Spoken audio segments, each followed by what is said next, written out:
you. Also, make sure that we don't freeze people in time. So who I am today may not be who I am tomorrow. So allow for me to grow, and allow the same thing for yourself. So right now, I'd like for everybody to just take a couple seconds and check in with yourself and ask yourself, do you have consent to move forward? Because a lot of times we will engage in activities and or conversations when we really haven't asked ourselves if we're given a true enthusiastic yes. So I want you to just check in with yourself right now. And I want you to think about, what do you need to give yourself consent to move forward as we talk about pleasure, play, and intimacy tonight. And once you get that yes, I want you to check in. Where might you feel that in your body?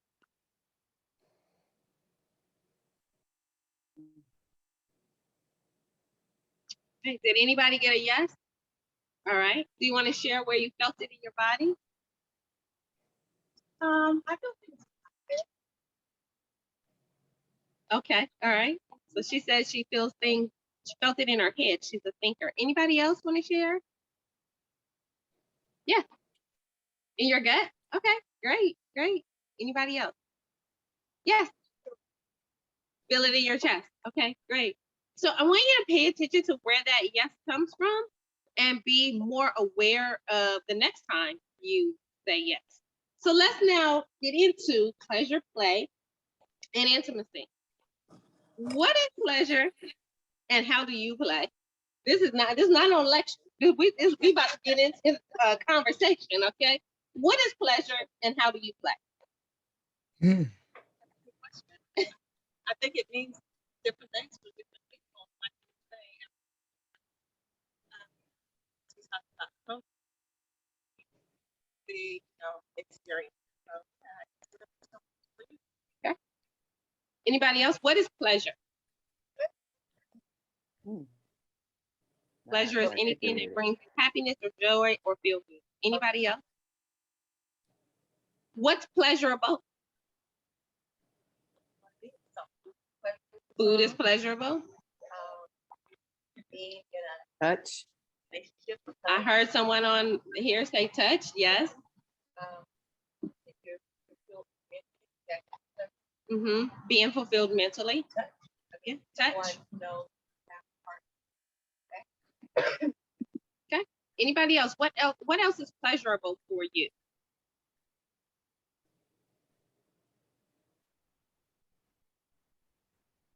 Sleep. Yes, pleasurable. Sleep is pleasurable and necessary, especially if we're talking about our sex life, right? Anything else? What is pleasurable? Eating. Independence. I like soaking in my bathtub with bath salts and my candles. Okay, soaking in your bathtub with bath salts and candles. Absolutely.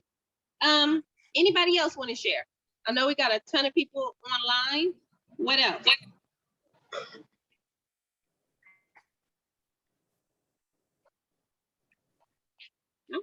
Okay. Well, how do you play? What does play mean? I think a lot of times what happens is, as kids, we expect them to play, but as adults, we kind of lose that. What is play for you? Role play?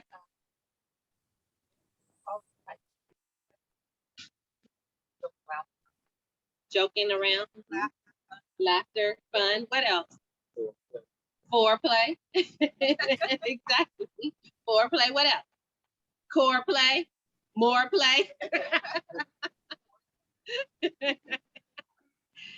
Anything else? What was that? Joy. Okay. Here's what I will talk about just for a second, just to kind of set the tone for what we're about to get into. And that is that a lot of times there are certain judgments around what is play and what is pleasure. And especially if we're talking about African American women, Black women, and Black men, we have a history around sex and sexuality when it comes to pleasure and play and intimacy that really impacts our lives, our sex lives, and our intimate lives. And so when you think about pleasure, play, guilt, and shame, what are some things that you can think of that either you have felt guilty about or there has been some shame attached? You froze up. Can you repeat that? Okay, can you hear me now? Yes. Okay, so the question was, when we think about pleasure and play, a lot of times there's a lot of guilt and or shame that may be associated with that. And my question is, what are some things that you can think of when it comes to pleasure and play that may have some guilt or shame associated with it? And someone said, asking your partner for what you want. Okay. Mm. Me, about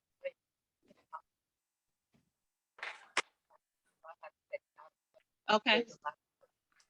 So shame and guilt associated with sex out of wedlock. Okay. Anybody else? Mm.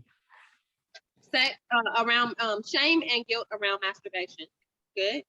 Not good, but I heard you. Anybody else?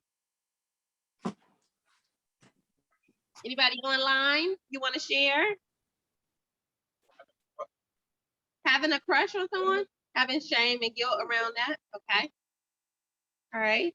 Anybody else? Mm-hmm.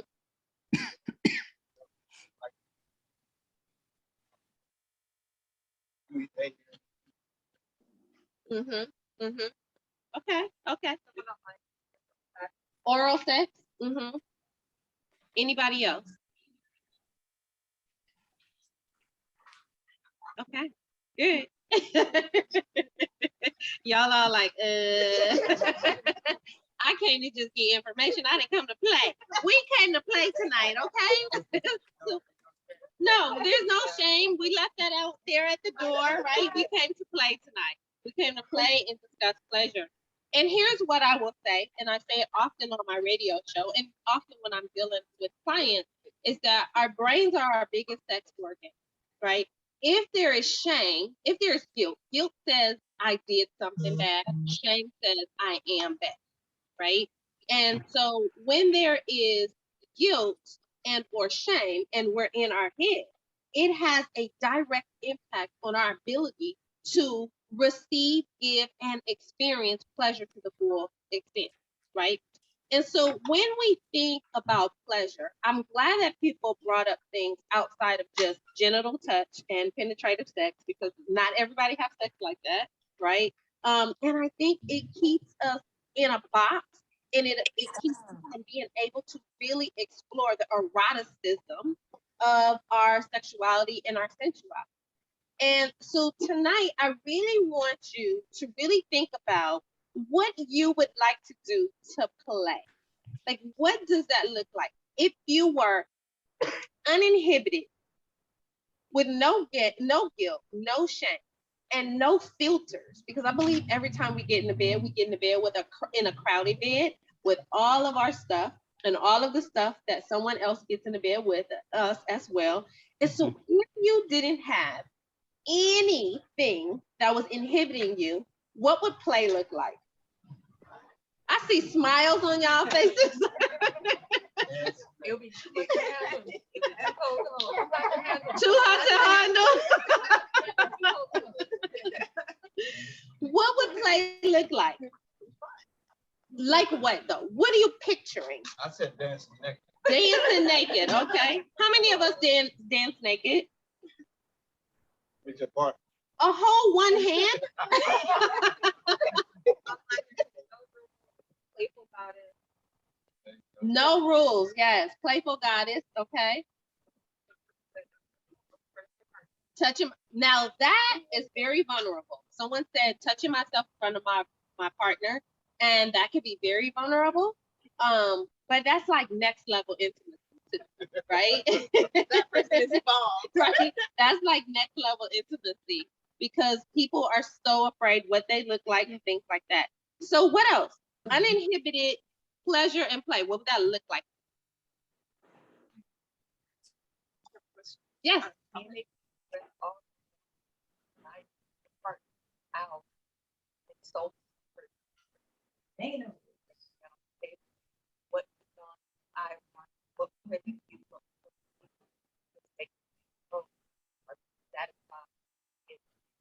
Yeah, absolutely. So she said that it would mean that you can express your every desire, wants, and needs to your partner, and vice versa, and that everybody is being taken care of without your partner feeling like there's a deficit or that they're not meeting a need, but that you can communicate what you need. Absolutely. Anybody else? Uninhibited pleasure and play. What would that look like?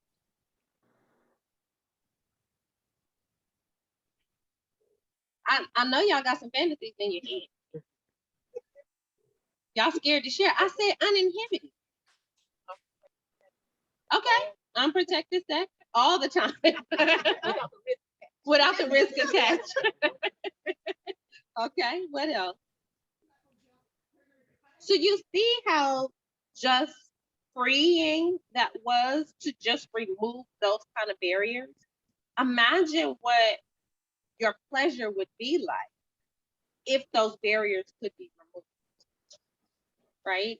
If there was a sense of safety mentally, emotionally, physically, all of that, how we would show up in our sex lives. Absolutely. You said you would have to have that partner to accept that, or create it.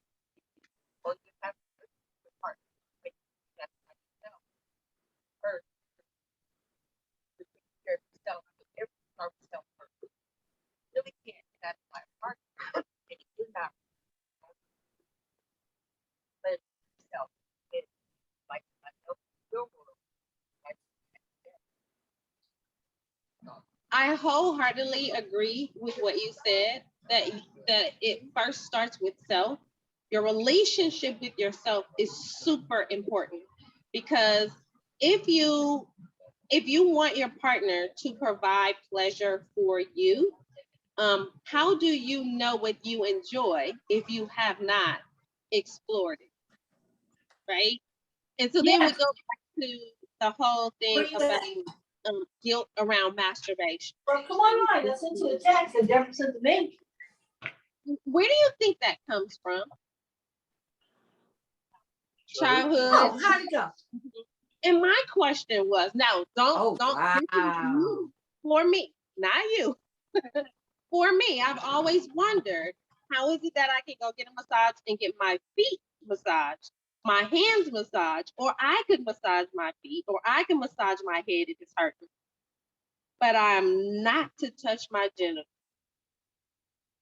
For me, it just didn't make sense, right?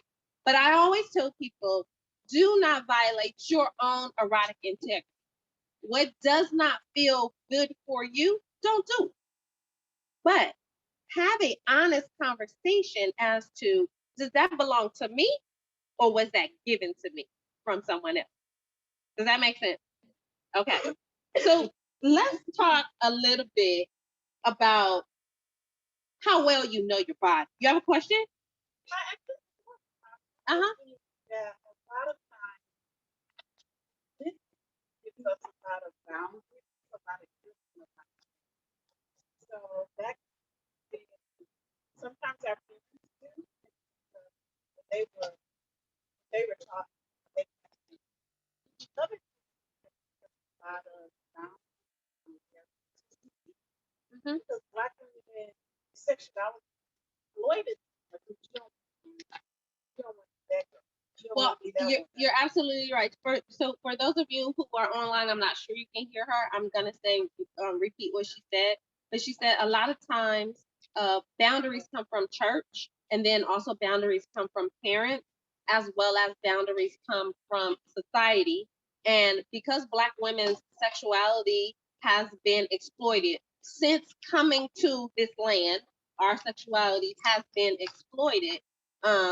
We don't want to be that girl, right? And so then again, we get into bed or the kitchen counter, wherever you're doing it, right?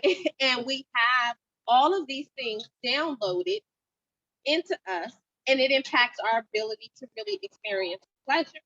And so I want to, and that's very true. And so we have to really begin to learn how to shed some of that stuff and really do embodiment, getting back in our bodies to really truly experience pleasure to the full. Now, let me ask you, how well do you think you know your body? Huh? How well do you think you know your body? I think the older you are, the more you become familiar with your body. It comes with maturity. Okay.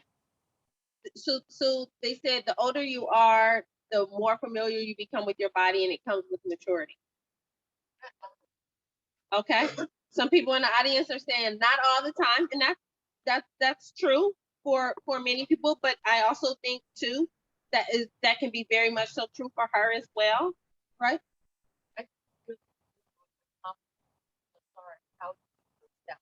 Confidence plays a huge role.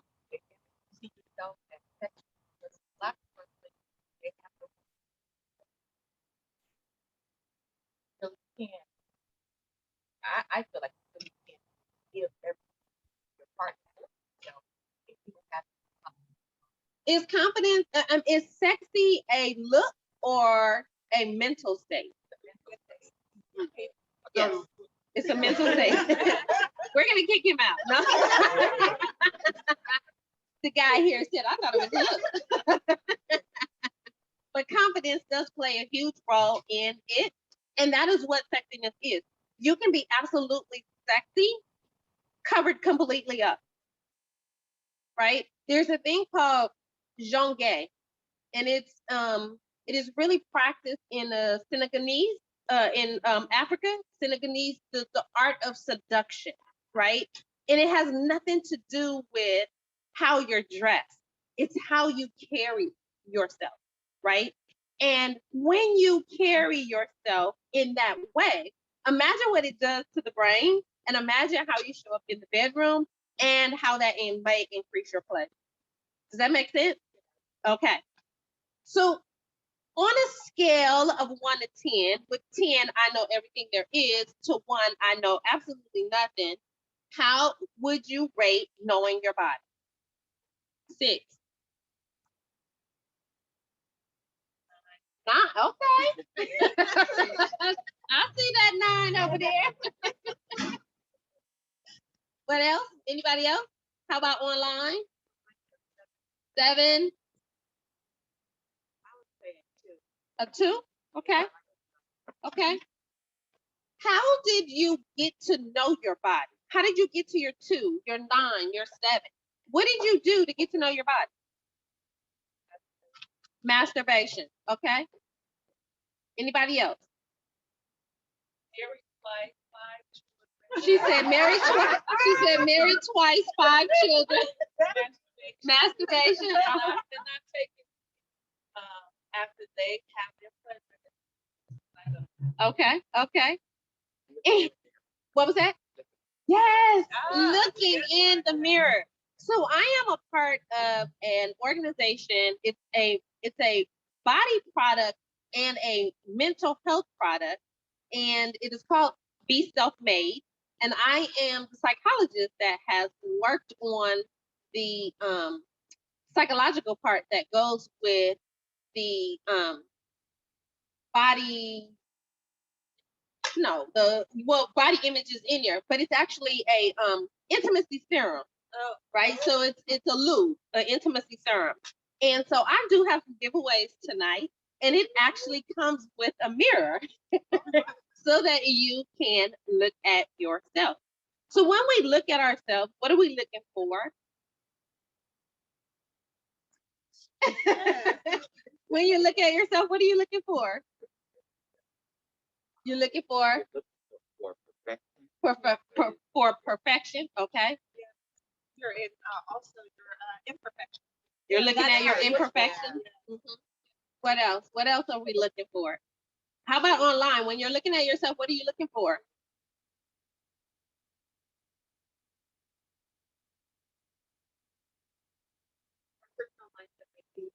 Your beauty, okay. The spot. Where's that spot? Where is that spot? Let's talk about that.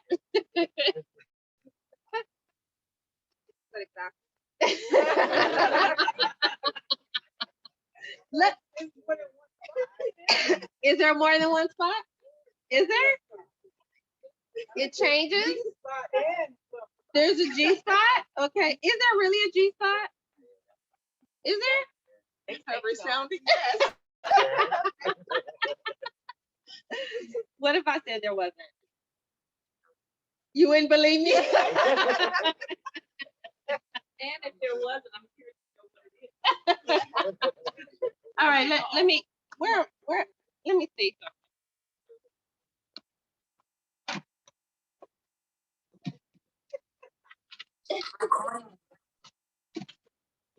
Oh, did I leave my puppet?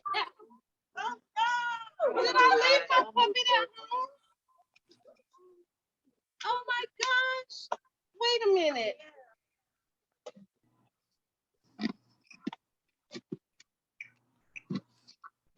Oh, I think I left my puppet at home. Is it in that box?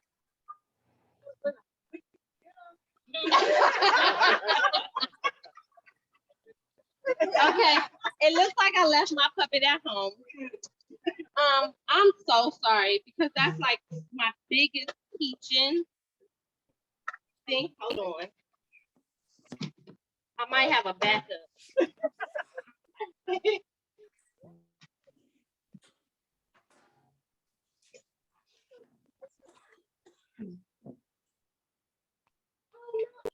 Uh-oh, I do got a backup. I got a backup.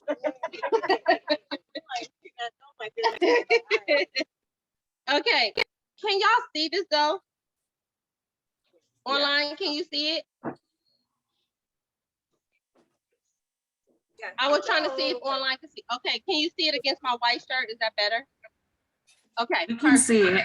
Mhm. Okay, so when we're talking about, first let's talk about cleaning. As a health, let's talk about cleaning. You take a towel, right? You clean the outer layer here. You clean the outer layer here. You clean the inner layer here. You clean the inner layer here. You do not clean anything inside whatsoever because you change your pH balance.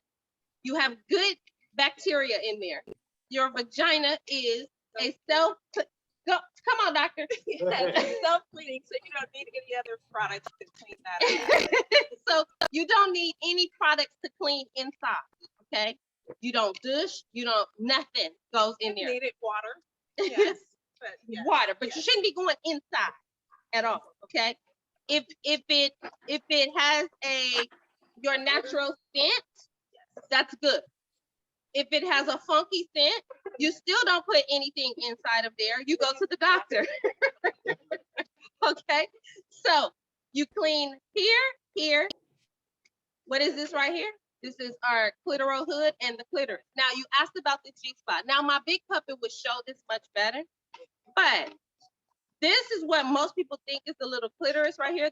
If you can see the little bitty pink part, right?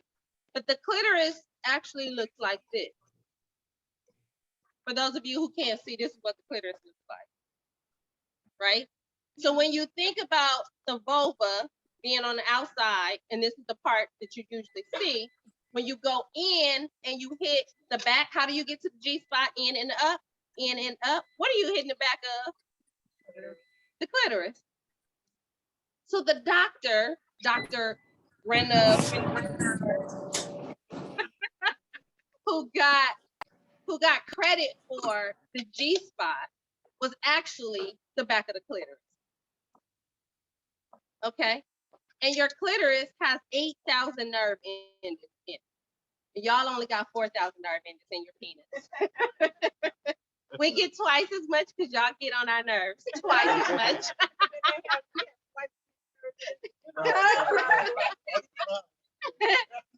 So this is what our clitoris is. And so when we're talking about pleasure and arousal, right? What happens is all of this is erectile tissue, just like the penis. It is so important that you don't move quicker than your body. So when you begin to become aroused and it is pleasurable, all of this will become erect, just like the penis does. The bulbs, this is the clitoral bulbs, they will begin to swell. Okay, this is your entry of your vagina right here. Remember, the vulva is not the vagina. So if you calling your vulva a vagina, stop tonight. Okay, we would never call the balls the penis. We know the difference. So it's important that you know the difference in yours as well, because that plays a huge role in pleasure and in play. So most people think, oh, you have a vaginal orgasm, a clitoral orgasm, a cervical orgasm, like all of these different orgasms. And the thing is that the clitoris is usually always involved. Okay. Women represent 52% of the world and only 31% of orgasms. There's a problem. There's a problem. Okay. And part of that has to do with, one, we got to stop faking. Not me, y'all. we got to stop faking. So if you've been faking, stop, because it doesn't get you closer to what you want. But when we're talking about arousal, right? Let's just bust some myths, by the way. There's no such thing as loose vaginas. Okay? Your vagina walls lay like this. And as they get aroused, they begin to, it's called tent up. So they tent up like this. Your uterus elevates, making room for penetration, whether that's a toy and or penis, finger, whatever the case may be. But if we're moving too fast, we don't allow all of this to happen, you may experience dryness because you haven't allowed yourself to get fully aroused, right? So the vaginal walls begin to lubricate, they begin to tent up, the uterus moves out of the way to receive penetration. Sex is not supposed to be painful unless you're asking for pain. And we'll talk about pain in a little bit, right? Unless you're asking for pain, it should not be painful. I often say use lube. I know y'all got juicy coochies, but use lube. You guys will go home with lube tonight, but use lube. Here's why. It doesn't have anything to do with whether or not your coochie is juicy. What it has to do with is the slippage of the lube that allows things to be more pleasurable. It makes less tearing in the vaginal canal and in the vulva, the lips, all of that. Less tearing means less chances of infection and all of that. So use lube. It has nothing to do with whether or not you got a wop. Make it a whoppy wop. Okay. Okay. So as you enjoy the pleasure, these bulbs, all of this becomes super sensitive. By the way, your first orgasm is usually the weakest orgasm.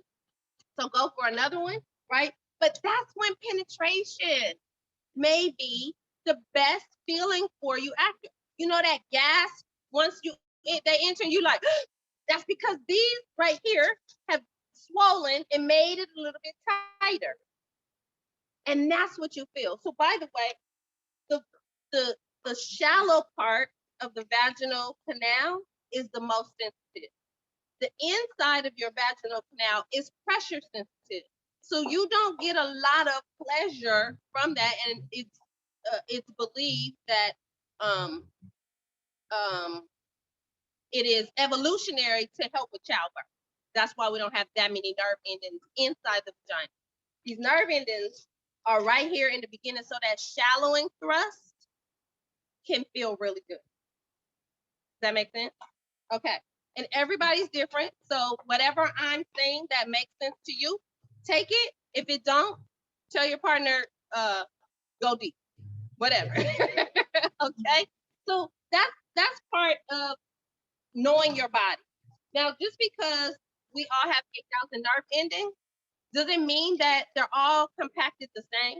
So for you, your left side might be more sensitive. Your right side might be more sensitive. The head might be more sensitive.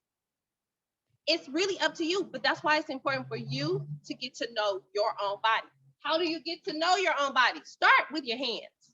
I always say that it is important for you to have a relationship with you. There's no barriers, no toys. There's nothing wrong with toys, because clearly we're going to talk about them tonight, and then I want you to go visit Candy over there at the table, right? So there's definitely nothing wrong with toys, but I want you to start your relationship with you by using your hands. That is your relationship between you and yourself. Does that make sense? Yes? All right. So let's talk about some toys. I got a lot here. Let's talk about the history of toys, though. So back in the Victorian age, you love this story, don't you? Story. Your favorite story. So I get a little animated. So back in the Victorian ages, there was a thing called hysteria. And what was happening was women were having unexplainable symptoms, and they either couldn't talk, they'd lock up, muscle lock up, like all kind of things, right? And during the Victorian ages, we do know that it was a very restricted time when it came to pleasure and play and intimacy. And so I'm just going to put a twist to the story. I'm going to tell it the Black way. Okay. All right. So I'm gonna tell it the Black way. Can y'all hear me online? Y'all still with me online? We're here. Yes, we can hear you. So I'm gonna tell it the Black way. So Keisha, she said, I can't take this no more. I can't take it no more. I'm going to see the doctor. It makes no sense for me to be this angry. So Keisha goes to the doctor, and I don't know why the doctor thought that it would be okay to touch her on her clitoris. But he did. And she hadn't been talking. But when he touched her clitoris, she said, oh, I like that. He's like, you can talk? She was like, yeah, doctor, keep that going. So he kept it going. And then 20 minutes later, she's like, whew, doctor, I think I'm good. She jumped off the table and she went home. And what do? When we find something good for us, we call our girlfriends, except they didn't have telephones during that time, probably. So she stopped by Tiffany's house. It was like, Tiffany, look, girl, you got to go see this doctor. You know all that anger you've been dealing with? You got to go see this doctor. So Tiffany goes to see the doctor and she checks in, and the secretary was like, so Tiffany, how did you hear about Keisha? And Keisha said, I'm here for another appointment. Right? And the doctor touches Tiffany, and then he touches Keisha, and they go jollying on down the street. And what does Tiffany do? Tiffany goes tells Toya, right? Toya goes and make an appointment. But this time, Keisha and Tiffany is with Toya. And the doctor was like, okay. So he touching them, and he touching them. And by the way, men can actually have an orgasm within 4 to 10 minutes. Women, we are 15 to 20 minutes behind men. So it can take us 20 to 45 minutes to reach an orgasm. So depending on what the doctor was doing, it could have been 15 minutes, it could have been 20 minutes, but now it's Toya, Keisha, and Tiffany. And what did Toya go do? Toya went and told somebody else. And before you know it, there was a line around the corner. And they lined up every single day. Wouldn't you? Right? And so the doctor was like, I can't do this all day. My hands is tight. I think he had corporal tunnel. So then they invented the vibrator. One of the very first vibrators was a medical device. Now this looks like it came out of somebody's damn car. Right? It's heavy. Right? Look at the plug. What this? This is a suction? No. It's just a flat surface, right? Right, put it right there, it vibrates. He was like, I'm not doing all that hand manual stuff no more. Get on out of here. Get on out of here, right? And so this was a medical device. It has a serial medical number on it, right? This was this one is the late 1800s, right? But the very first one was steam powered. Jesus, no, I don't want that. Steam powered, I don't want it, right? So anyways, it became a medical device. As a matter of fact, if you look up old vibrator articles, many vibrators became a household product before the vacuum cleaner, I want to say. The vacuum cleaner, right? The vacuum cleaner. And so, yeah, this is White Cross electrical vibrator. This was a medical device, right? Of course, then it graduated to this. She thought it was a microphone. I said, kinda, you do put it to your lips. Right? But this is the wand, okay? It's nice and pink and cute, right? And of course, we have graduated even more to drop it in your purse, right? I mean, you could put this in your purse if you got a big one, right? But there's also the smaller one. It's great vibration. I'm gonna go ahead and pass it around so you can feel the vibration.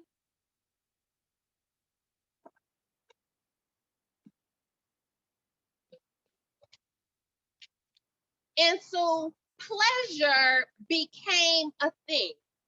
But pleasure is fairly new for women. Okay?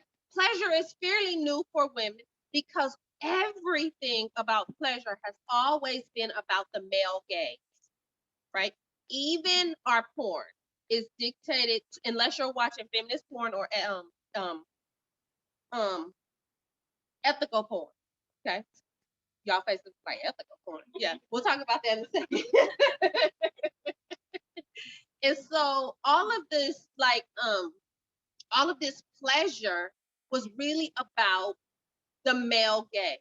And if you think about, we don't learn in school that our vulvas are different from our vaginas. We just learn that all of it is one big vagina because that is where the male gets the most pleasure, not female.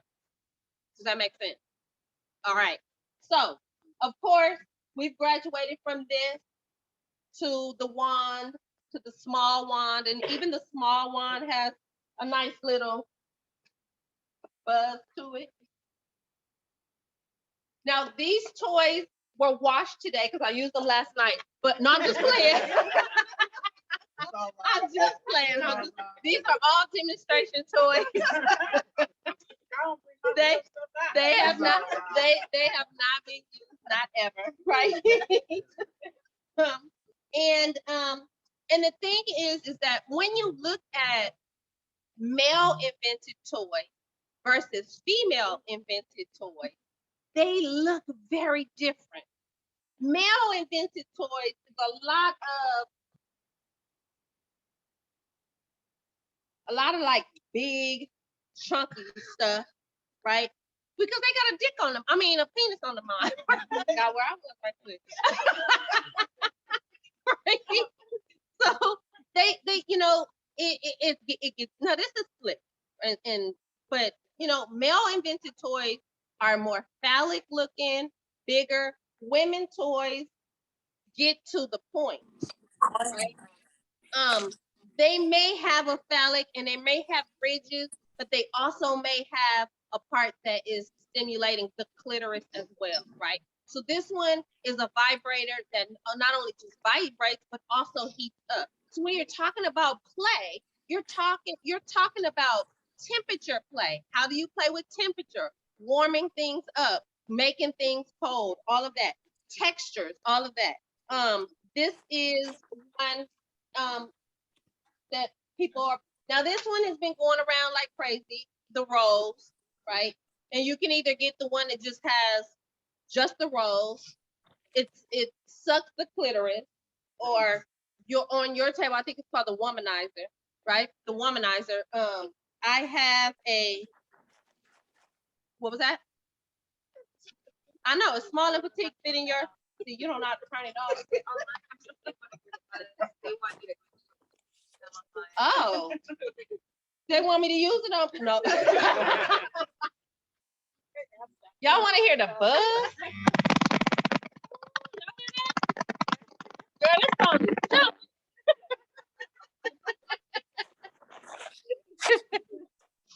Okay, so that's the one. And so this is similar to the womanizer. It's the lipstick, looks like big lipstick, but it sucks the clit, right? You turn it on and you can feel the suction of it. She said, can you pass that one around? I can't even get instructions now. Yeah, I know that's where it's really popular. So we want to find out about Oh, the rolls. I forgot to tell you about the rolls. Okay, so the rolls sucks the clit, and this vibrates too. So you can put it in you, and you can have this sucking, right? And they have their own.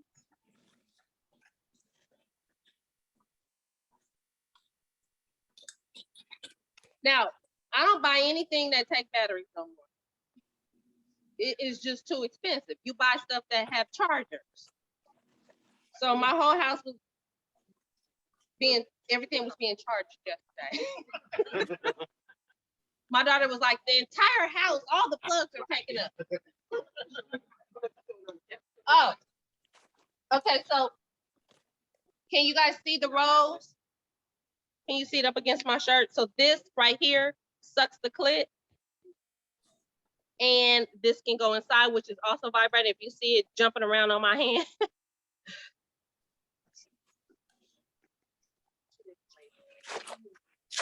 You pass that around?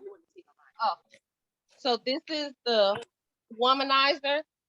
And if you see there's a hole right there, you put it on your clit and it sucks. It looks like a big lipstick thing, and you turn it off. You can hear it actually. Womanizer.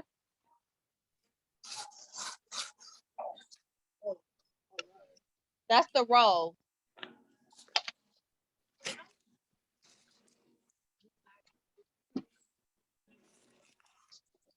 Oh. So the question was what? So you always have so the question is, the womanizer is the same as the roll.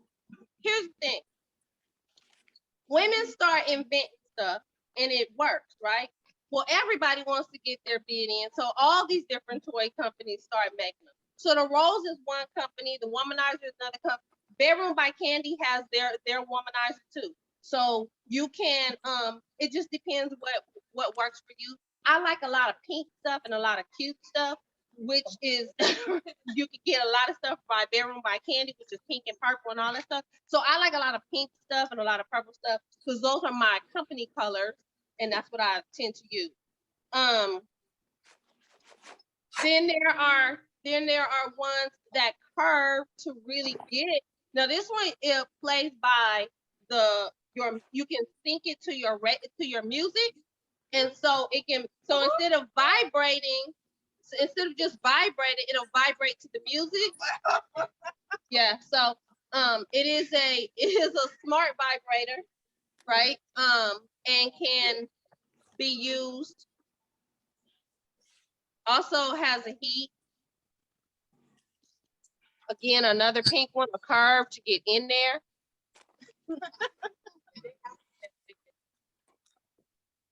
You listen. Let me tell you. See, she asked, is there one thicker than that? Look what you're doing. This is what you need before right here.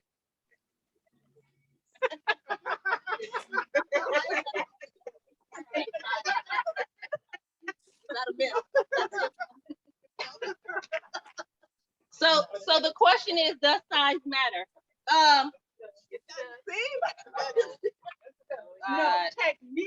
Let me tell you what matters. Let me tell you what matters. And for those of y'all who got partners wearing all these magnums, if your penis can fit in a toilet roll paper, get you a regular condom. Because yeah, put a toilet roll paper on it. If it can go in that toilet roll paper, get you a regular condom. Okay, because magnum condoms have nothing to do with length. It has to do with girth. And so you got these condoms slipping off of them because their confidence is a little too higher than their package. Okay, right. Which it can become problematic if it gets. I mean, you can pull a condom out of your vagina. You can't pull one out your ass though. So do know that your behind is an open cavity. Your vagina is not. It can get lost. One of the number one reasons people go to the hospital for sexual is having something taken out of their behind. Okay, so this is like one of my favorite. I might be telling too much information, but it's so simple. And my daughter is here, but it's okay. She's there. She's a couple. So she hears all these stories. But this is like one of my favorite ones. Do you hear that? It's powerful. Where do you put that? You see how it fits in the palm of your hand? You can put it all over your body, but that ain't where I put it. I have a specific place that it goes. But the thing is that not everybody masturbates on their back. And so if I'm laying on my stomach, I can lay it's very soft. See, some of y'all about to go home and try masturbating on your back, on your neck, on your on your tummy now. This one is also a smart one, which means it can be controlled by my husband wherever he is, and it can also be played to the music. So you can link it to your music. She ain't letting it go. Pass it around, girl. Pass it around. That one is called the We Vibe Wish. And so it fits in the palm of your hand. You can put, so while we're talking about this, most of these are silicone. You do not use silicone lube with it because it will break it down. You want to use a water-based lube, okay? Now, can I get some paper towels? I'm about to get nasty. I mean, not like that. I mean, what kind of? But like a water-based lube, I like this one because it's called cum lube, and it's supposed to look like cum. Can y'all see this online?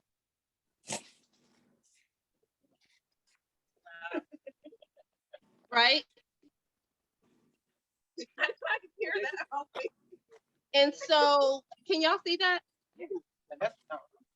Can you see that?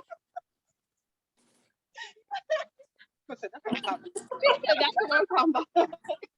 So this is a water-based lube, and the reason why I'm using a water-based lube is because this is silicone. If I use silicone lube on here, it would break it down. But water-based, you see how slippery that is? Make sense? She's I hear y'all online. You see how the slippage is? Right? So this part right here, the frenulum of the penis, is exactly the same part of your inner lips. So very sensitive right there. Does that make sense? Okay.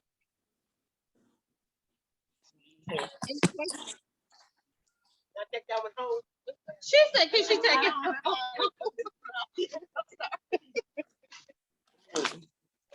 y'all don't know how to turn these vibrators off? I'm gonna need y'all to go home with some vibrators tonight.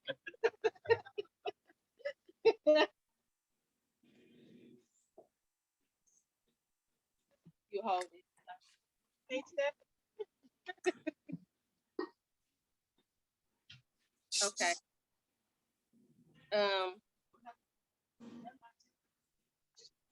Here, Pumpkin, figure.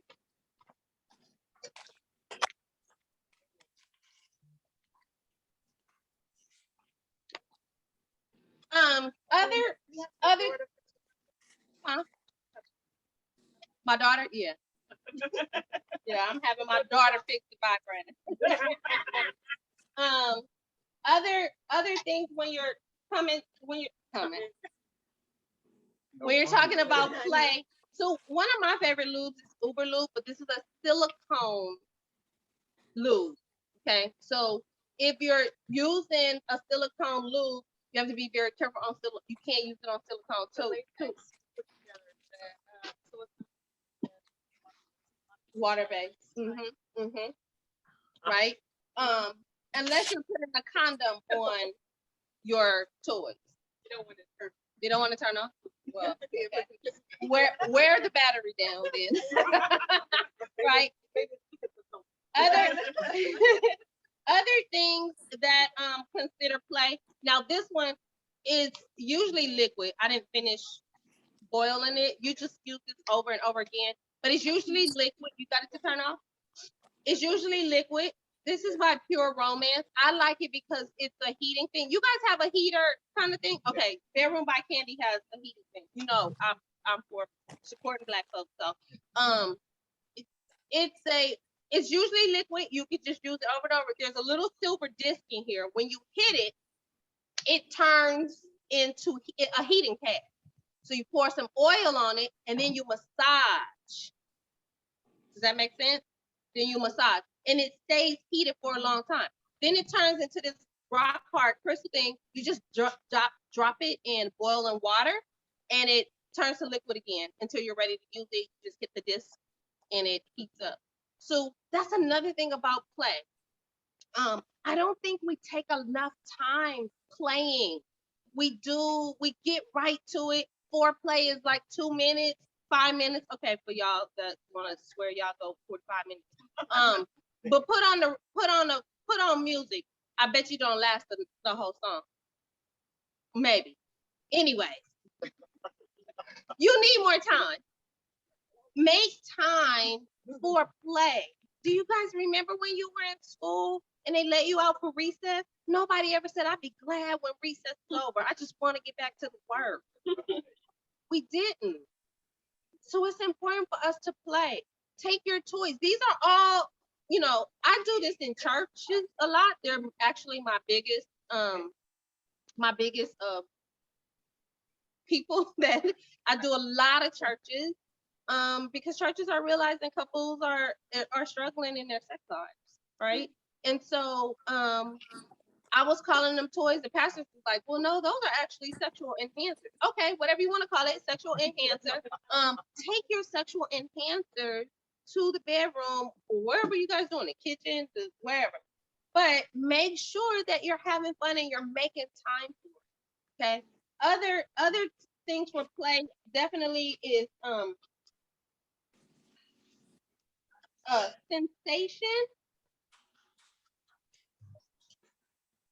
sensation, and you know I like stuff that's cute and stuff like that. But sensation plays a huge role.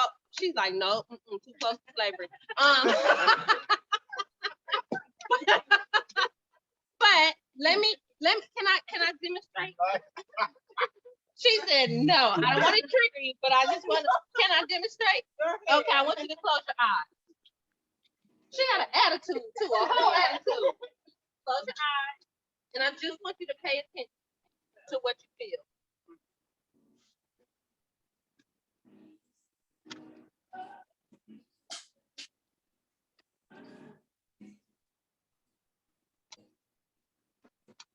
You see? Okay. So now imagine being aroused and feeling that. Does that make sense? Does that make sense? Okay. So these are floggers, like little leather straps, and you can play on your partner's body wherever there's where there's available skin. So dragging it across, right? Hitting them with it. It's not really going to, I mean, it can get us a little bit stinging, but remember, anything we're doing when we're playing is always consent. So you want to say yes when you want to say yes, and you want to say stop when you want to stop. Okay, that you're clear in that. And so, you know, deciding on whether or not you want it to feel like a 5 or 3 is up to you. Okay, so they come, you know, they come in. I think Bedroom Candy has these as well. Of course, I like the long one too. She's like, nope, getting too close to slavery. But anyways, these are little floggers. There are also floggers that have the chains on them and feathers.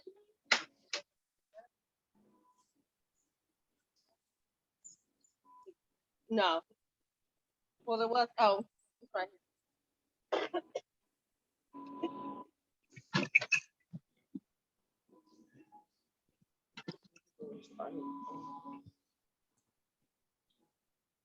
So again, temperature play, these can go into the freezer, and you can use these for cold play, right? Warming it up, like putting it in, maybe in a hot towel. You don't want to boil this, right? You burn somebody. Okay. Temperature play is body massage candles. Listen, you cannot just use a regular candle. You will burn somebody. You have to make sure that they are soy candles for the body. Okay. So they make them. They usually come with like a little spout where you let it burn for a little bit, blow it out, pour the massage oil in your hand to massage your partner. That's also temperature play. You can play without spending no money. Get some ice out the freezer, right? You can get you some ice out of the day laughing. You can get ice out of the freezer and play with that.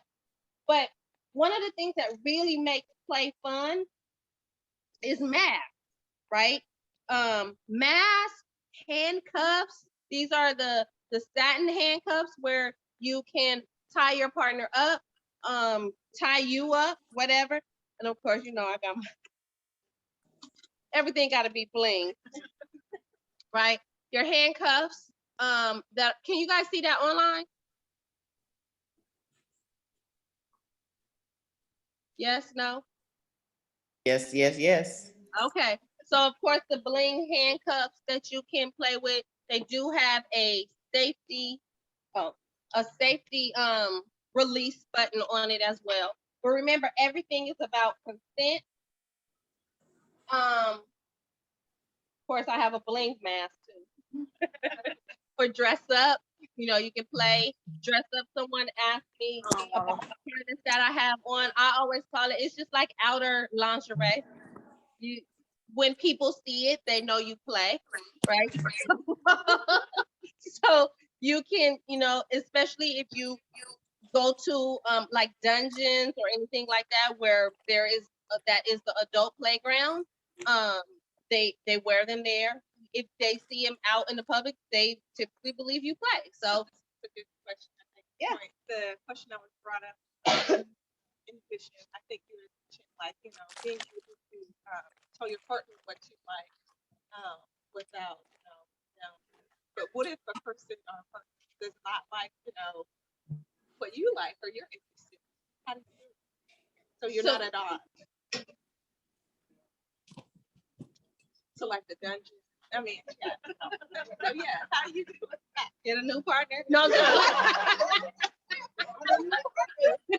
No, listen, I think that there are things that you have to really talk about what is meaningful for you. And there has to be balance. Anything that I talk to couples about, whether you're a male, female, or female, female, or male, male relationship, or you're not in a non-binary relationship. Here's the thing. There are needs and desires a person has. Relationships is not always about compromising everything, especially if you're asked to compromise yourself. So if you have to compromise your own sexual desires for someone else's insecurities, you might need to have a deeper conversation about what's going to work for you. That means that as a sexual being, you have to be honest with what you want, and you have to have the courage to have that kind of conversation. And sometimes we don't ask for what we want or desire or need out of fear of losing. If you stay in a relationship out of fear of losing, I guarantee, I promise you, with 100% guarantee money back, you will resent that person further down the line. And it's going to open up your relationship for some betrayals if you cannot be honest and open and authentic in your relationship. So if your partner doesn't like that, right? And I have clients all the time. They may not. I had a guy who likes to go to dungeons, but she does not, right? But he can utilize. See, our imagination can take us anywhere.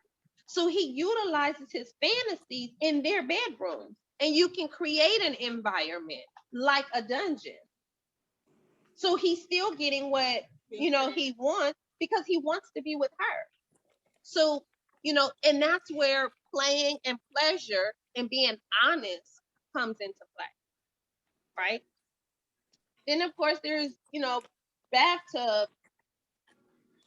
Nobody even have to know it's sitting on your bathtub, right? Your baby got a rubber ducky and so do I, right? Can y'all hear? It's very powerful. Y'all hear that over there? Mm-hmm. Yeah, that's a vibrator from the tub. But I didn't pass around. So this one,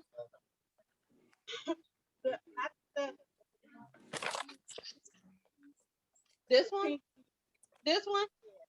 Okay, this is also a touch play too. So playing with feathers is it's good. I know you're gonna like this one. Paddles.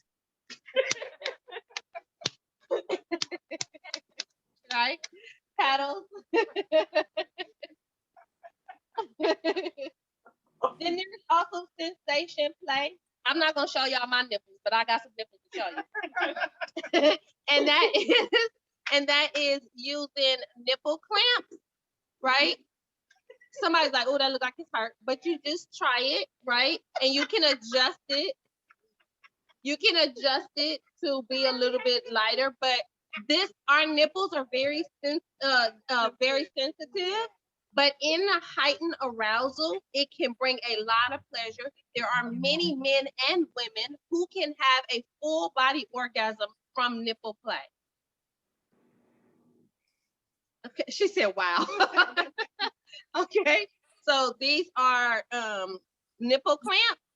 They also have vibrating nipple clamps. So there's a rubber thing on here so you can make it so it's not like metal that's up against it. Can you? You want to go in the bathroom and try it? She said, do it hurt?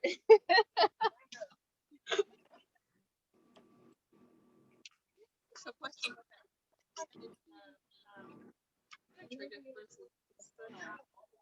Oh, that's who asked that question? Oh, yeah, okay. So someone, so she asked, what is the percentage of penetrative orgasms versus external orgasms? Clitoral orgasm, right? Which clitoral, you don't know how to turn it. This is my co-host right here. She don't know how to turn off not one vibrator. I'll just play. So here's the thing. Only less than 30% of women with vulvas can orgasm through penetration. Less than 30%. But wait, I'm not done. And of that 30%, 90% still need some clitoral stimulation. That means all of us need clitoral stimulation. So it's not foreplay. It's foreplay. We wouldn't rub his elbow and expect him to orgasm. So stop thinking that this is, we wouldn't say this is foreplay for him, right? We know that this is foreplay for him. This is core play for us. It's not foreplay. Foreplay is taking out the trash. Foreplay is washing the dishes. Foreplay is saying I love you. Foreplay is all of those great things you do in your relationship. And it's ongoing. It doesn't start when you get to the bedroom. Another question I think we have Is there a difference between sex and intimacy? Yes, absolutely. Intimacy, into me, you see. Intimacy is your ability to show up, take up your space, and allow people to see you. That's what intimacy is. There's physical intimacy, there's spiritual intimacy, there's emotional intimacy, there's mental intimacy, there's intellectual intimacy, right? Intellectual intimacy is about having debates. Maybe you dissect a song. Maybe you look at a movie and dissect it. That's intellectual. Playing Scrabble. I love Scrabble. I might be a little old school, but playing games, that's intellectual intimacy. Spiritual intimacy, deep breathing together, praying together, meditating together. That's spiritual intimacy, right? Physical intimacy, not sexual intimacy, physical intimacy, holding hands, hugging. When we are hugging, you should be kissing your partner at least 6 seconds. At the least 6 seconds. It releases oxytocin into the body. That is the bonding chemical that happens when you're with your partner. Okay, so there are things that are going on for us that we just don't allow time to happen because we don't play. We get right to it. And it's like, all right, smoke a cigarette, turn over, go to sleep, make a real chicken sandwich. I mean, like, let's play more. Okay. Any other questions? Oh, and for I do.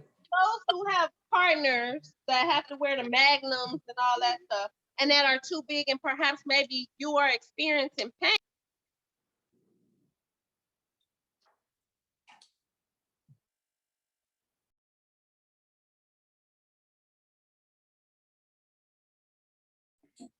We got muted online. Stephanie needs to unmute.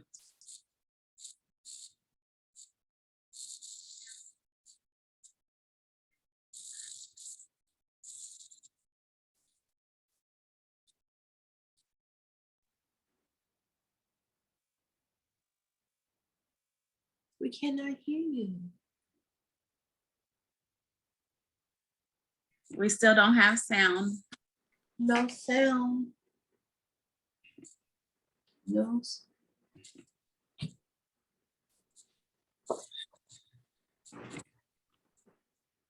One second.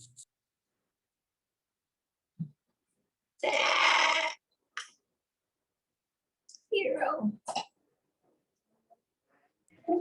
Stephanie's phone.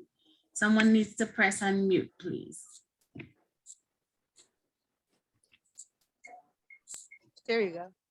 Thank you. Okay, can you hear me now? Well, girl, Yes. sitting with my legs wide all open on camera. Y'all ain't said nothing. Did you put that in the comments? Got you, sis. I got you, sis. Legs all You've been fine. But anyway, these are O nuts. I call them O nuts for the. I call them donuts for the O nuts. But they look like this. They're stretchy, so they gonna fit. You ain't got that much girth, right? They're gonna fit. But for women who may have a well-endowed partner and it's painful, you can stack. But remember, arousal and play comes first. You must be aroused fully. Your body has to adjust. And then if he is still too big, you can use O nuts to stack as much as you want so that you only get so much. It's a bumper. So you stop right there. Do you see? But he doesn't feel like he's stopping. He still has the O nut is still wrapped around. It also acts as a cock ring to keep the blood flow into the penis. Does that make sense? If you guys notice, I haven't put any more lube on here and it's still kind of slipping. It can delay the ejaculation a little bit, but that's not always an that's not always a side effect of it, of delaying. But I will tell you, but this ain't your night. Sir. But I will tell you, learn how to do deep breathing, and that helps with going longer because your body begins to learn the difference between the pleasure separating the ejaculation from the orgasm. And most people don't even realize that the ejaculation and the orgasm is two different things. I got a question. Not even men. Men don't know that their ejaculation and their orgasms are two different things. That G spot. I did. Oh, I missed it. Yeah, you missed the G spot. Is I it a got G? a question. What is it? The clitoris. Okay, wouldn't that O-ring help a man that has diabetes? Because usually men with diabetes are not able to maintain the heart. It can, yes, because they act as also cock rings. Yeah, the cock ring is a bridge. Yes, It causes the blood to stay engorged in the yes, penis. exactly. I get that part. Now, because I've That's heard older men who are men with diabetes cannot stay aroused at all. Right, which means they need to get their diabetes under control, because anytime you are having erectile issues, that says there may be an underlying issue. And you're talking about heart issues, you're talking about blood issues, all of that. Right. The first thing before they ever come to me is they have to get a full workup. See your primary care physician and or urologist, all of that, to make sure, because even if you have broken capillaries, blood vessels, things like that, your blood vessels aren't going to get the blood to where it needs to be or stay. So with that, are you pro or stance on is there a place? So her question for me is there a place for Viagra? Yes, there is a place for Viagra. Viagra's medication, the science and the research was based off of the foods that we eat that provides nitric oxide to the body. Nitric oxide allows for the blood vessels to open up so that the blood can flow. So it is a good medication, but before you go to the medication, you need to find out why your blood isn't flowing, right? Right. So you need to have a workup first and then find out why your blood isn't flowing. And then see what you can do before Viagra. The same foods that they did research on almost cost as much as Viagra. But pistachios, nitric oxide, watermelon, nitric oxide, Right. pomegranate juice, nitric oxide. You hear me naming all these things, you think about they like $10 for a little bit of thing, And right? persimmons, Pistachios, persimmons. yes, persimmons, absolutely. Mhm. You girl, get over here and teach this class with me. Well, no, I just want to add to what you're saying. And I believe they took Yohimbe off the market when Viagra came out, Well, because Yohimbe and niacin, and along with horny goat, horny goat Ho- weed. yeah, horny goat weed. And Yeah. now when Viagra got really popular, those things, Well, you can't it's even not- find them on the market anymore. You can find them on the market, but many people think that they want this quick fix, and they think here's the thing: you got pharmaceuticals pushing Viagra, right? Right. But you can go to, and I'm gonna tell you because I teach all the time. I went into GNC to buy horny goat weed and ashwagandha, and they looked at me and was like, "Oh, somebody about to have fun." Didn't know exactly what it is. No, I think it's a lot of times. I noticed the laughter before it got popular. Right now, it's Everything becomes everything. And so my co-host right here, on the my co-host right here, to be honest with you, the thing is that everything we find in medicine usually can be found in the earth. Right. Okay, does that make sense? Yep. Now the thing is that you don't want to be eating a whole lot of watermelon, pistachios, and take a Viagra. Right. That's gonna be a problem. Mm-hmm. You will be at the ER. Exactly. Right. Right. Yeah. So, making sure you have a healthy heart means you probably are gonna have a healthy penis. Okay. So what's good for the heart is good for the penis. Eating correctly and talking about let's just say you are not going to taste like pineapples if you eat pineapples. Let's just go on and stop that lie. However, you may taste better when you eat healthier. Does that make sense? Because everything we eat comes out in us. You might taste a little sweeter, but you are not supposed to taste like pineapple juice or smell like pineapple juice or Bath and Body Works or anything like, or roses. Okay. You are supposed to smell like you. And there's a $7.5 billion industry in smell goods based off of our Black women's insecurity. Wow. $7.5 billion industry every year based off of our insecurity because we don't like our earthy smell. Don't put nothing in there. Nothing. I mean, maybe. I think.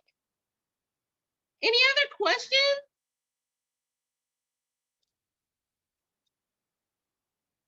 Any other questions? Yeah. Can you talk about pheromones? Oh, wait, what'd you say? Can I talk about the what? Pheromones. like Oh. have that The pheromones, you have that if you stop washing it all off. Or masking it. Or masking it with these Bath and Body Works stuff. Get you a nice mild soap, and then allow your natural scent to come out. We got baby powder deodorant under our arm. I don't even use that no more. I use just that crystal ball thing. The natural deodorant. And so it will allow it to come out. And that is what is actually sexy and a natural turn on. We talk about desire, laying next to your partner and them smelling it, because we usually don't smell ourselves, but they do.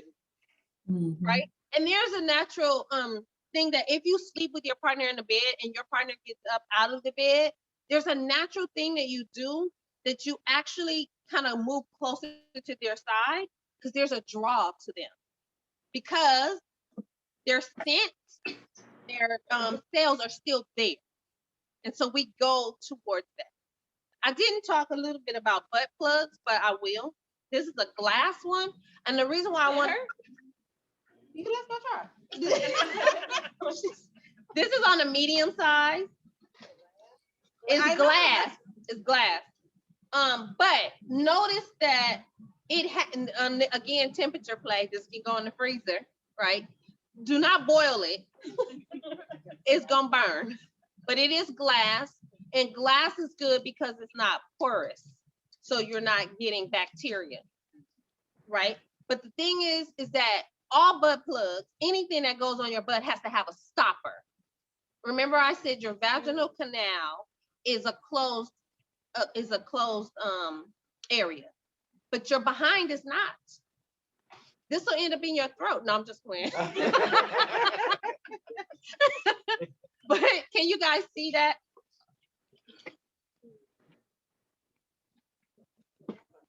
So you have to have a stopper, right? But the anus is also filled with a lot of nerve endings, and it's an erogenous zone for both women and men. Because you ask where the men's G-spot is, in his behind. She like, good luck talking them into it though. So question right now. So yeah, so heterosexual men having sex with females, they can still get aroused in their You think gay men got an extra G-spot? She says, so does heterosexual men or men who sleep with women, do they get it too? Yes, all men have it. Prostate. And so there's also ways, what they call milking the prostate, that you could do with, she looking like, what? You can also massage it with, is the right between the balls and the anus is your perineum, and you can massage that. It is very sensitive to them and can feel very good. And it's also called milking like the prostate. So you can get to the prostate without necessarily getting in there.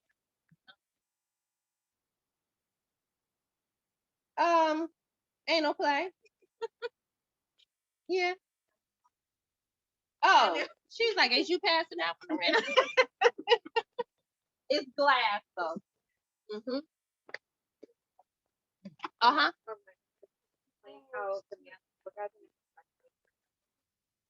The same way women's are.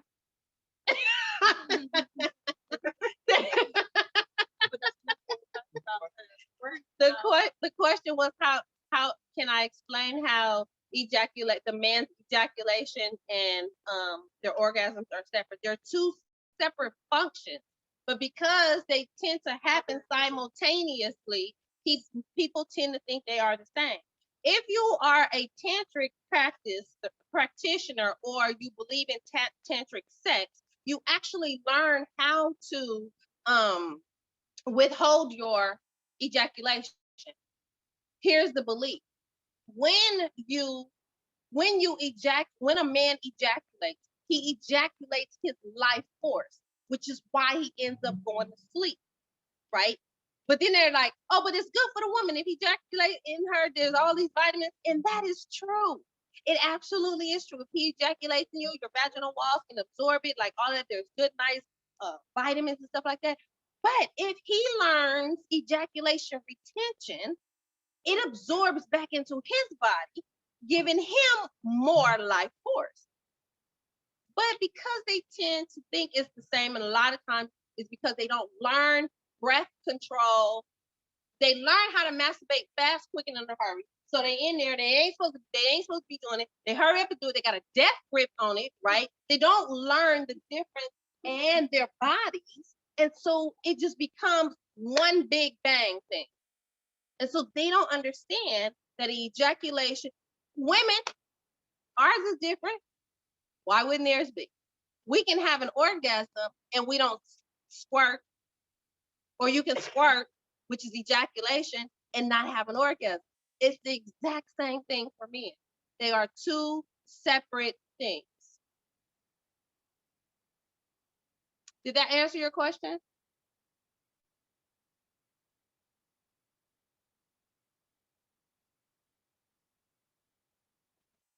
Okay. Any other questions?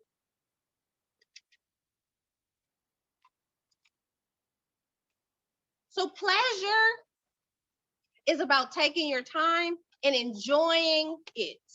I always say, if you're having sex, and I'm not just talking about penetrative sex, I'm talking about everything that is sexual and sensual, right? It's like going to dinner. You enjoy the ambiance, you enjoy the conversation, the food is good. Sometimes you eat dessert, sometimes you don't. But if you decide not to have dessert, it doesn't mean that it wasn't good, that the food wasn't good. You ever go to a restaurant, I ain't want none of this food, I'm just coming here for the dessert. Your attitude is all wrong. So if you go into sex that way, I just came for the orgasm. It's not, you really hinder your full potential for pleasure and for play.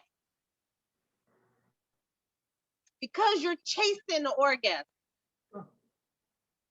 Make pleasure the goal and you will come.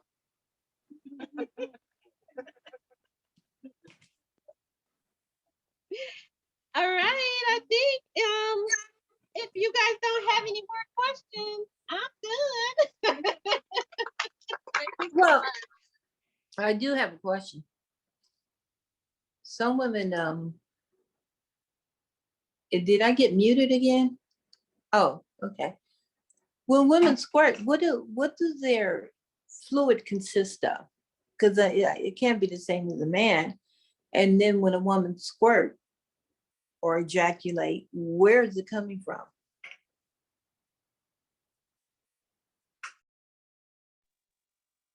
What happened? Hello? Is she gone? Yes, we lost video. We lost video. Huh.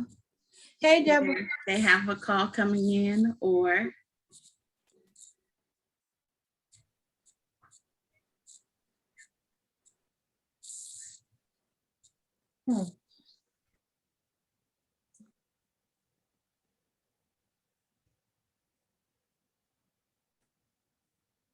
Hey, Deborah. hello everyone. We'll be right back with you shortly. It looks like we lost the feed. Vanessa. I think Stephanie's phone is logging back on. We can make sure she logs back on so we can see the rest of the presentation. Uh-huh.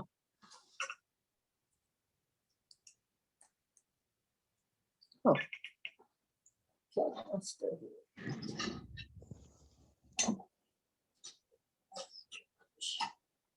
Dish.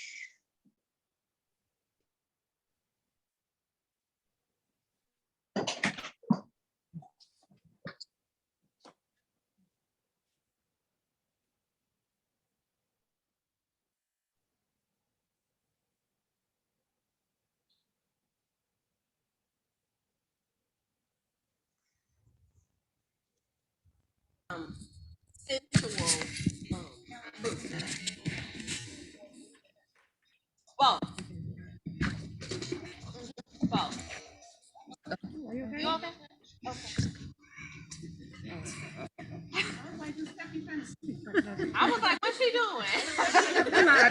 She giving us a show. Okay. Thank you. Yeah. I learned something about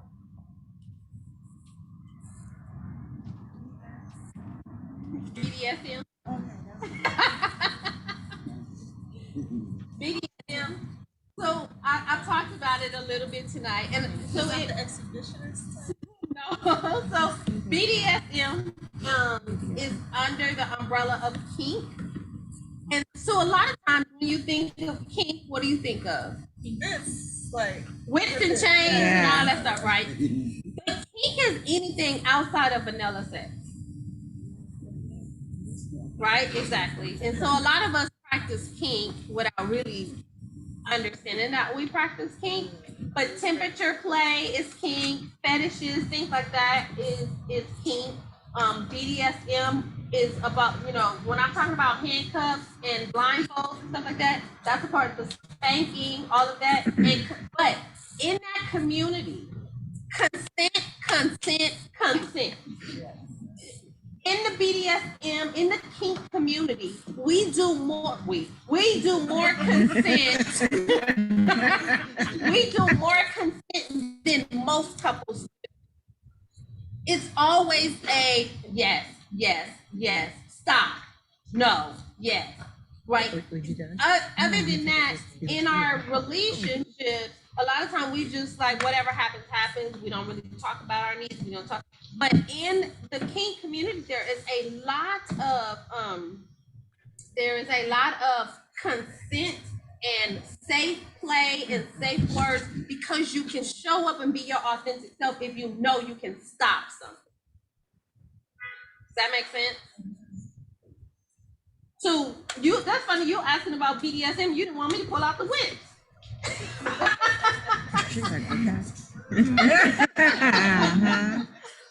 But yeah, so all the stuff that we're talking about when it comes to like temperature play and spanking and all of that stuff, there's age play.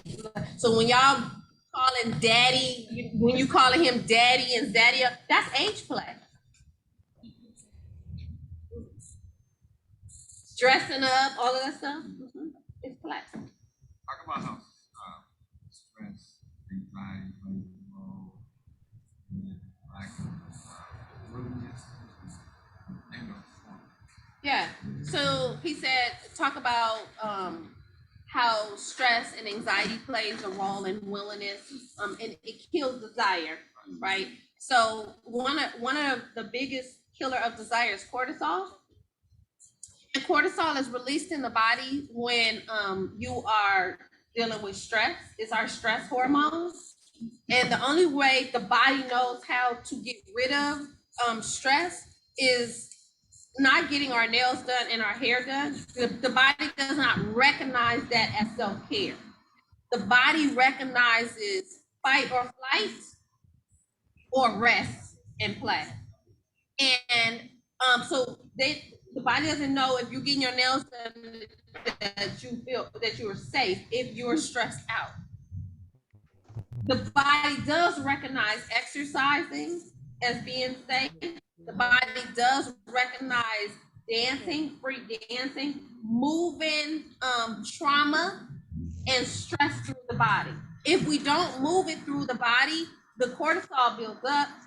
You go get massages, you got knots in your back, all of that stuff. That's toxic chemicals that builds up in you, and they gotta then feed it out, and then it's released back into your body, and they tell you to drink a whole bunch of water. Why? Because now the poison is back in your bloodstream. They need you to flush that. So it's important that we take care of our bodies. When we are stressed, it will have a direct impact on our ability to want to engage in sex and sexuality and sensuality. Performance. Let's just go ahead and take that off the table. You should not be performing in the bedroom. It's not scripted if for some reason, unless you're making a porn video. I didn't talk about porn, but unless you're making a video and it's scripted, you should not be performing. You should show up into the bedroom as your best self to have your best sex. That means leaving the script of I gotta, shoulda, woulda, coulda at the door. Because performance, which by the way, 85% of men enter the bedroom with performance anxiety, which is why we see a lot more erectile dysfunctions, premature ejaculations in younger and younger men. Now it's not an old man's thing anymore. It's because they have to compete with what they see on TV, the lies. Ain't everybody walking around with 8 and 9 inches. It's just not as she said. You got that right. Talking all that trash. And that's why they're wearing Magnum condoms. You a regular condom. Get you a regular condom, right? So here's the thing: performing is problematic in the bedroom. Let's stop performing and let's show up. You can show up in the bedroom as the person that you know you can be, or the person you're pretending to be. But if you show up in the person you're pretending to be, you're probably not going to be enjoying great pleasure. Because remember, if you're pretending, you got to stay here. You can't fully inhabit your body. Ethical porn.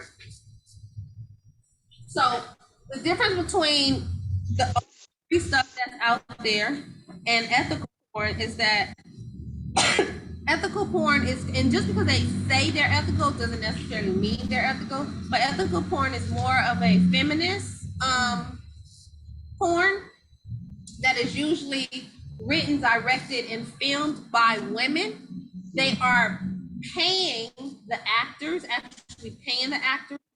Pleasure for women is actually highlighted versus the male gaze pleasure in all the free porn that you get, right?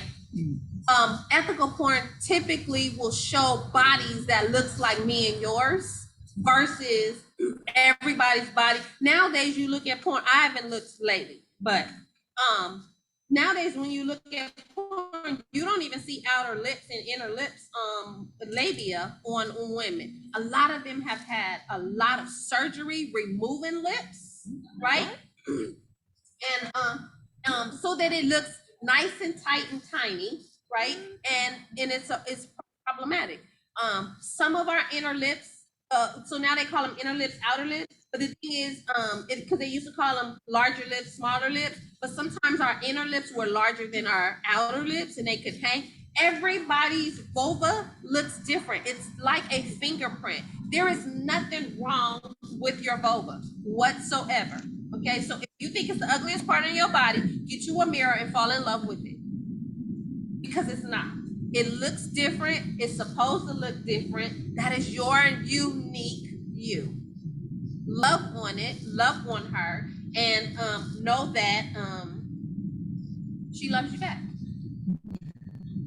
Right? So ethical porn has to do with displaying bodies that are more diverse. You're gonna see some stretch marks, you're gonna see some tummies, you're gonna see the asymmetrical breasts. Like, it's going to look like all of our bodies, not these picture perfect bodies, right? And one of the things is to consent.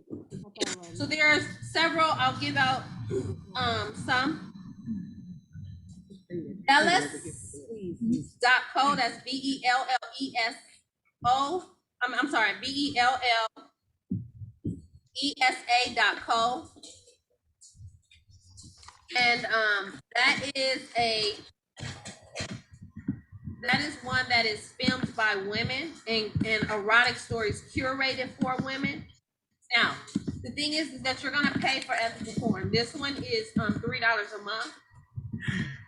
Then there is Frolic Me, huh? $3 a month, right? That's a Starbucks. She's signing up right now on her phone. No, I'm just playing. Starbucks is more than $3 a month. No, I'm saying that's just one Starbucks thing. Yeah.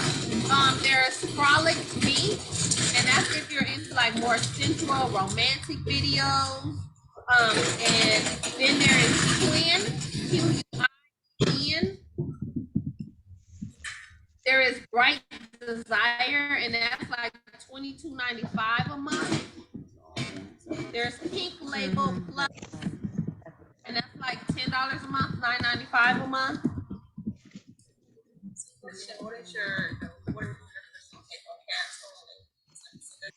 So the whole fans only thing is that they get to put on there what they want to put on there.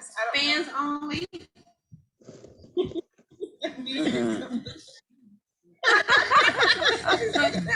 Tell them about your account.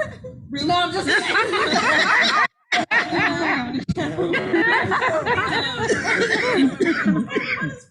Fans only is where this is my 29-year-old daughter who's also a therapist. so fans only is places where anybody can create their own. And people can pay. Yes, and they pay them. So they're doing their own, setting up their phones. Yeah. And just doing. So they're creating their own content and getting paid for it. So how do they know what channel? So you create a following. It originally started on Twitter. So whatever their follows were on Twitter, they would just place a link there, and they're like follow, and then they can change the amount of how much they make. So people make good money. Make good money just because if you have a foot fetish and people are showing their feet, you can make money. I'm signing up tomorrow, but my feet are cute. There's little different things, and they will pay for it.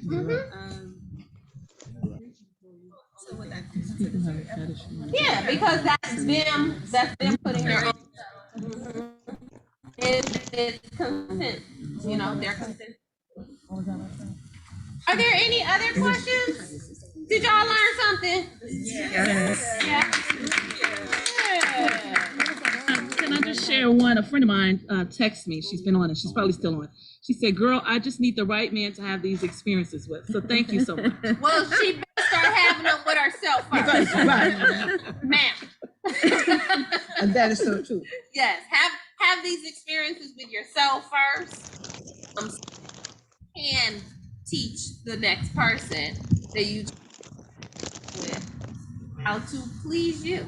That's right. Because if you don't know how to please yourself, your partner don't know. That's right. And remember to talk. Communicate what you want and what you desire. I have a registered trademark. It's called hashtag Sex Lives Matter. She has on one of my shirts. and that is because our sex lives do matter. If you have a really great sex life, a lot of times it is a small percentage of our relationship. If it's horrible, it ends up being a big part of our relationship and becomes a very sore spot in our lives. And as a whole being, that means we recognize that we are also sensual and sexual beings. It's just the way God created us. And so I always say, make sure you embrace every part of who you are, including being a sexual being. So. Woo! All right. Wow. Amazing. All right, so Your website. My website is theintimacyseminars.com. That's theintimacyseminars.com. As well as on Instagram and Twitter is Instagram is The Intimacy Seminars. Facebook, I'm hardly on there, but The Intimacy Seminars. And Twitter is got_intimacy. So it's The Intimacy Seminars for everything. And on Twitter is got_intimacy. You have t-shirts for sale. I do have t-shirts and water bottles for sale that says hashtag Sex Lives Matter. And we should all look at candies. Yeah, you can. I'm sure you can buy toys over there. If you go to my website, you can buy stuff online as well. But yes, candy is here. Bedroom candy is here. Please go see her. I didn't talk about the couple's toy, but she has one over there. I forgot to bring mine, but it's an amazing toy that can go inside of you and also vibrate on the outside, so both of you feel it. I love that toy. Love. And be sure to listen to KBL. Oh, that's right. Be Yeah. sure to listen to KBLA Monday through Friday from 7 to 9 p.m. It's great.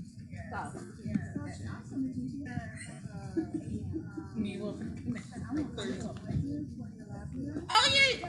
Oh, the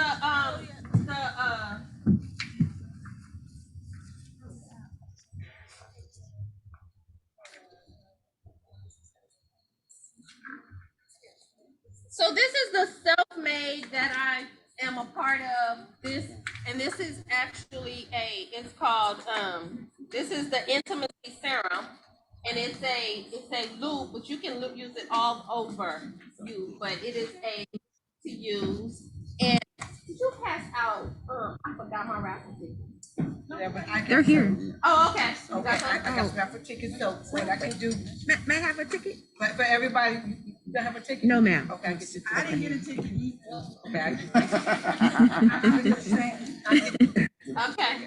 But yeah, so all the ones that I have left over that didn't win these bags, they can win your stuff. How many things you got? I have 4. 4 things? Uh-huh. Perfect. Okay. It's the oil.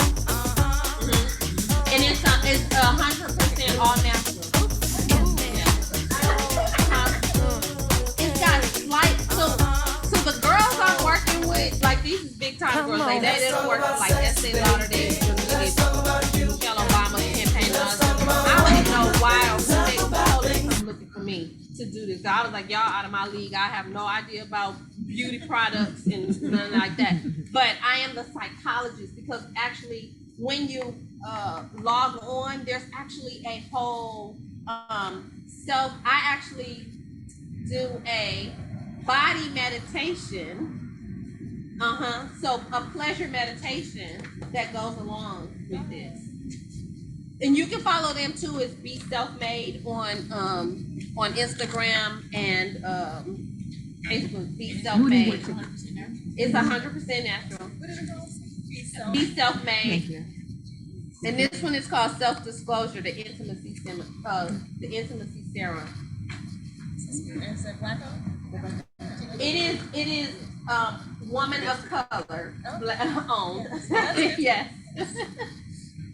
So also next Saturday, which is, I don't know, 27th, we're going to have our Small Business Saturday here at Black Women for Wellness from 10 to 3. So we'd love for you to come out to be able to support the vendors and the businesses that'll be here. So And we can find here for a second. Outside. We're shutting down. Oh, they're saying, how about the online people for the raffle? We can't do it, yeah. Approximately 30 Black women vendors coming out. So that's what our small business Saturday is. And a vaccine or booster shot if you need it. Vanessa, she said she has something special. We're online? All right, so before I do my raffle. Yes. We're not doing a raffle. We're not doing my opportunity. I know, opportunity.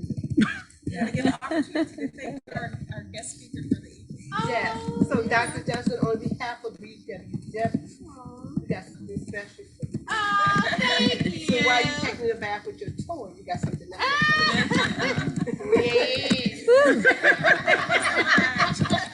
You got something else. And everybody online, thank you so much for participating.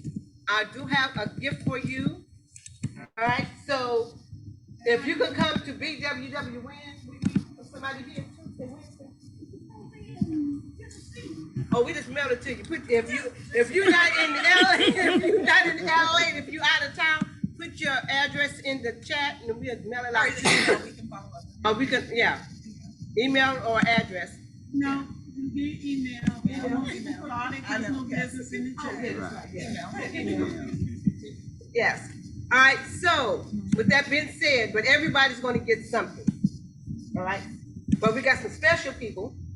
We'll get that number call. We'll get something extra. All right. I didn't put my name in there. No, just kidding. All right, so You see how hard I had to fight to get mine in. for the first one. All right. 439340 YouTube. 340. I got 41. No, 40.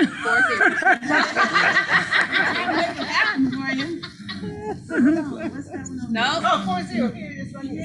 Oh, That's you? a kill. Oh, that's you? Okay. So I get one. Y'all get one of your gifts. okay, here you go. You want some? Oh wait, let me put it in the bag because it comes with a mirror. You better go home and look at your picture. Oh, I got one of those. All right, you gonna put the next one? Yes. Okay. 439336. All right. Hey. Thank you. Hey, are we gonna do one of Dr. Johnson? Here's yours. Okay, thank you. 439337. Oh, that's Dr. Johnson. Yeah, it was me, but Oh, okay. You take that one. Okay. Well, I mean, she could have the intimacy serum if she wanted. no, I wait. 439341. That's close. Okay, so Jen, there you go. Thank you. All right, mirror inside. Yep. 439343. That's my number. All right. Okay. Thank you. You're welcome. Did everybody sign in? Because I have to sign in.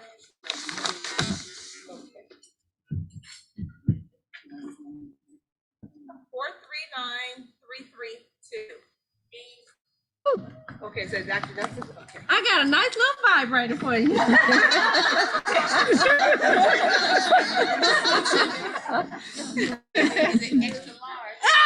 God. Did we not just talk about the clitoris?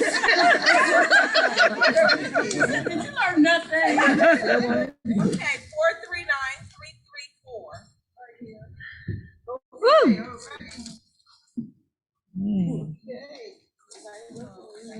Hey, Vanessa, how many people are still online? 8. It was 9 a second ago. Now it's 8. Okay. I think we can hear.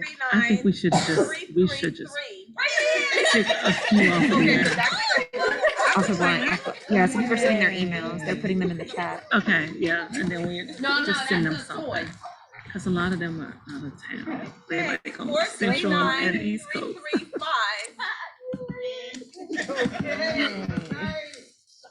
4335. She said she could hear us talking. One more. Mix them up here. I feel like everybody should use it. 439338. Yeah. Dr. Johnson. Uh-huh. Okay. Well, she probably not gonna want to. She got all that bedroom candy up there. You want a t-shirt that says sex lives matter? Okay. So, did everybody win something? Yes. Negative. Oh, no. No. Oh, who said negative? I work here. I'm okay. Okay. Oh. Did you get a ticket, Vanessa? I did. I got a ticket. Okay. I didn't get 439342. Yes, that's me. But Adrian needs a ticket too. That's okay. That's okay. Oh, this is one of those. Thank you. Vanessa. Adrian. That's Adrian. 339. I think this is a key. Adrian. There you go. 339. Okay. Yeah. All right. So. I win something without even sitting down. All right. So everybody's gonna go home with a little goodie package. All right. So you have female condom. You got some male condom. You got some lube. Now you got some flavor lube. Now flavor lube is only for oral sex. All right. So make sure you watch that out before you get to it. And then you have a finger condom. Now, finger condoms are used after I got one on my thumb. The reason I got it on my thumb is to protect my cutout. But anyway, this is what a finger condom looks like. All right? And you use that for masturbation. or playing with the anus. Okay, and the reason why we cover it up is because we have germs underneath the penis. Okay, so you make sure you cover that up. All right, and then before you do all of that, you got stuff to take a bath with. Make yourself, clean yourself up. Thank you. And what else in here? And dental dam. Do everybody know what a dental dam is? No. Okay. Yes. Dental dam is what you use for oral sex. Yeah. No, it's a little sheet. It's a little sheet that you put protected over your face, or you can use it for the anus. Okay, because sometimes your partner want a rim job. Okay, everybody know what a rim job is, or you guys know tossed salad. Tossed salad, yes. Eating the anus. Yes. Yes, so. Yeah, so everybody. So I guess we don't win anything, but it's fine. So I guess we don't win anything. On Zoom, everybody will get one of these. They put your email address in on Zoom in the chat. You guys get the chocolates I'm passing out. It's not Okay. And so for those of you who have not had a body part in your mouth in a long time. Okay. There you go. It's chocolate. Yes. And so for the ones who are okay. It's my company color. So listen up, everyone. Our next sex talk will be in January. December, we're going to lay low in December. Thank you. Oh, it's cuffing season in December. Yes. Only because of the fact we got so much going on, Christmas, everybody shopping. I know on the third Friday in December, ain't nobody gonna be here. All right? So we're gonna start back up in January. In February, we are putting together a red dress affair. Oh, yeah. That means that you gotta come dressed up. It's Valentine's Day with your partner. Hey, yeah. You don't have to come with your partner. You may meet a partner, but you never know. But it's gonna be a fundraiser, right? And it won't be here. And it won't be here at BWW. So it's gonna be a nice place where you can come dressed up in your nice red dress, suit, whatever you want to put on, evening wear. All right, but just come. And we have our ED here. It's Jeanette Flint. Thank you. Robert. Orgasm. Oh. We can make copies of these and send them through with the things that we're gonna send to everybody that was online. I think we should just send one of those bags to everybody that you showed. So the first thing I want to say is I want to reiterate that we are doing Can they hear as long as it's Saturday, it's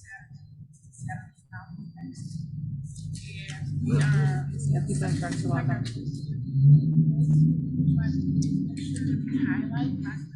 zones. Whenever we highlight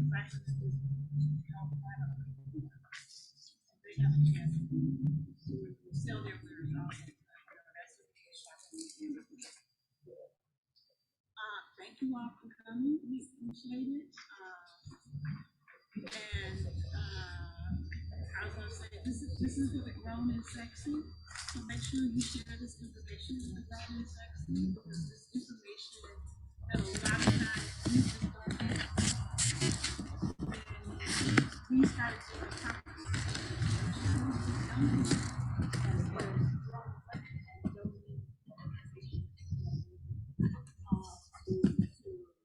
address the issues that are going on in our body, and if you can not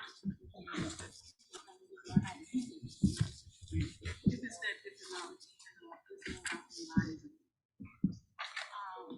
Black Women's Wellness is a nonprofit organization, and we are also a membership.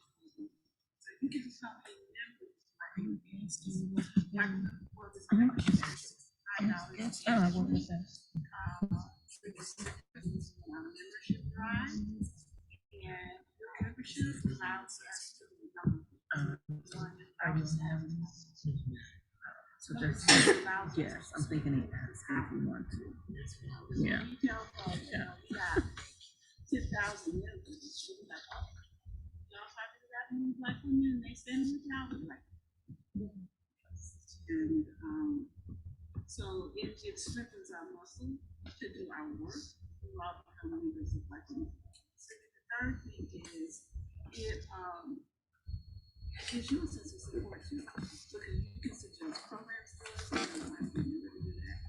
but it gives you a place where you can bring your knowledge and information about your experiences with black women and what you want to know.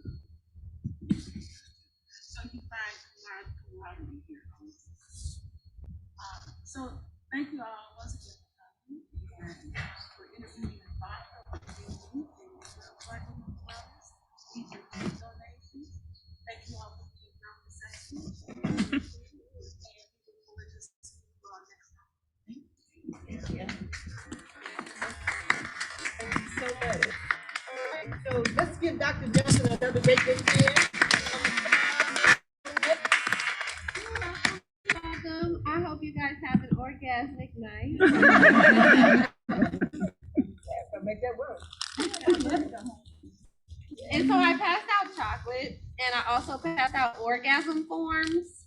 And so you can decide what you like and share your order with your partner. And you can get more copies of that at o.school.com. It's on the top there. But that's it. And let the audience know that we're email them a copy. All right, so everyone, thank you so much. You guys go shop. Talk about black women. Yeah. Well, you know, sometimes men like to say with their head. No, I'm just talking about. You know, so I will tell you the scalp is a very, very underrated erogenous zone. I believe it. So massaging the scalp and a little bit of hair tugging is very sensual and erotic. And erotic. Yeah. We know who been getting that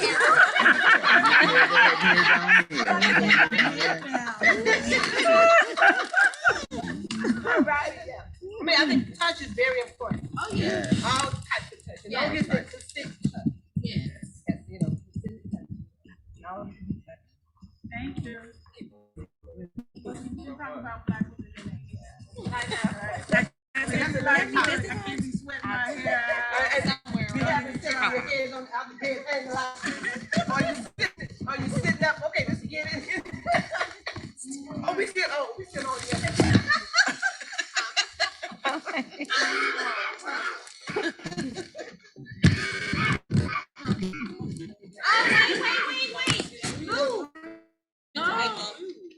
Lou, give all that away.